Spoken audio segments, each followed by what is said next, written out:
ഇന്ന് നമുക്ക് രസം ഉണ്ടാക്കാവേ. ചട്ടി ചൂടായിട്ട് വന്നിട്ടുണ്ട്. നമുക്കതിലേക്ക് കുറച്ച് വെളിച്ചെണ്ണ ഒഴിച്ചു കൊടുക്കാം.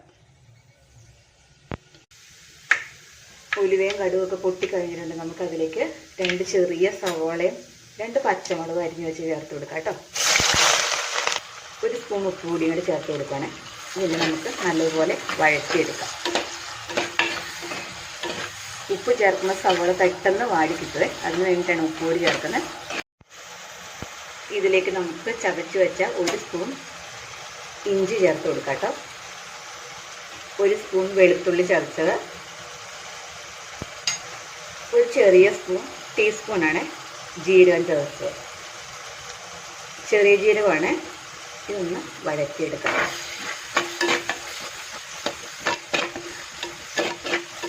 ഇനി നമുക്കിതിലേക്ക് 1.5 തക്കാളി അരിഞ്ഞു വെച്ചിട്ടുണ്ട്. നല്ല പഴുത്ത തക്കാളിയാണ്. അതും കൂടി ചേർത്ത് കൊടുക്കാം. ചെറിയ സ്പൂൺ കാശ്മീരി മുളക് പൊടി ചേർത്ത് കൊടുക്കുന്നുണ്ട്. 1 ചെറിയ ടീസ്പൂൺ മഞ്ഞൾപ്പൊടി.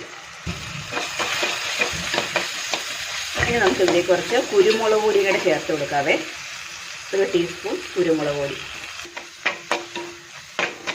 തക്കാളി ഒന്ന് വാടി വന്നാൽ മതി കേട്ടോ, നന്നായിട്ട് വേകണ്ടേ. ഇനി ഇതിലേക്ക് വാളംപുളി പിഴിഞ്ഞ വെള്ളമാണ് ചേർക്കുന്നത്.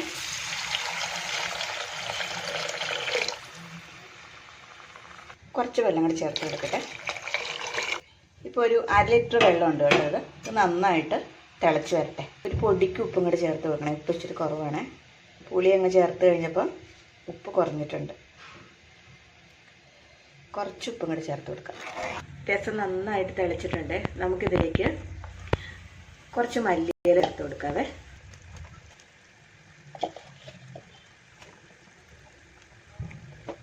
കുറച്ച് കായപ്പൊടിയും കൂടി ചേർത്ത് കൊടുക്കാം കേട്ടോ. ഇപ്പം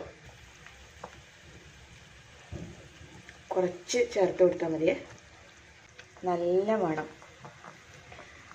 ആ കുരുമുളകിൻ്റെയും മല്ലിയിലയുടെയും